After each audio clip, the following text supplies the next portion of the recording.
નમસ્કાર, આપની સાથે હું છું રાકેશ પંડ્યા. આપ નિહાળી રહ્યા છો અડીખમ ગુજરાત.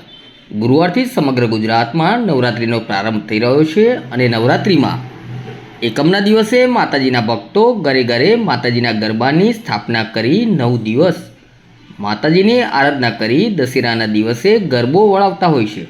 જેના માટે ભક્તો માટીમાંથી બનાવેલ માટલી ગરબો ઘરે લાવી તેનું સ્થાપન કરે છે. પહેલાં માટીમાંથી બનાવેલ દેશી માટલી ગરબા બજારમાં મળતા હતા, તેની જગ્યાએ હવે આકર્ષક રંગબેરંગી કલાત્મક માટલી ગરબા બજારમાં જોવા મળી રહ્યા છે.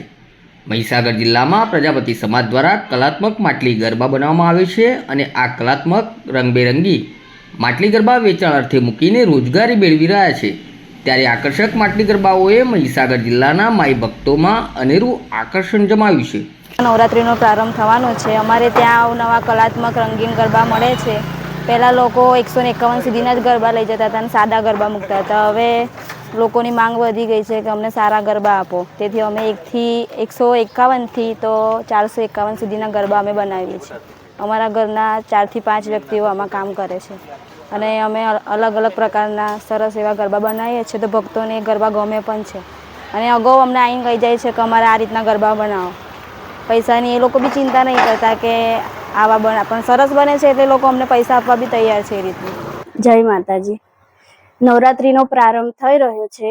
અમે રંગબેરંગી ગરબા બનાવીએ છીએ. આભલા, લેસ અને સ્ટોનથી અમે ચિત્રીને ગરબા બનાવીએ છીએ અને હવે લોકોને સાદા પસંદ નહીં આવતા, પણ રંગબેરંગી ગરબા પસંદ આવે છે. પહેલાં નવરાત્રિના માતાજીની માંડવડીમાં સાદા ગરબા મૂકતા હતા.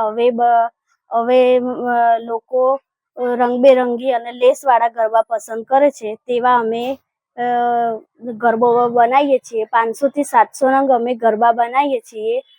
તો તેમાં અમને મહેનત ઘણી લાગે છે, પણ તેમાં અમને પૈસા પણ સારા મળે છે અને આ વંશ પરંપરાગત રીતે ચાલુ આવ્યું છે, તો અમે આ કામ કરીએ છીએ.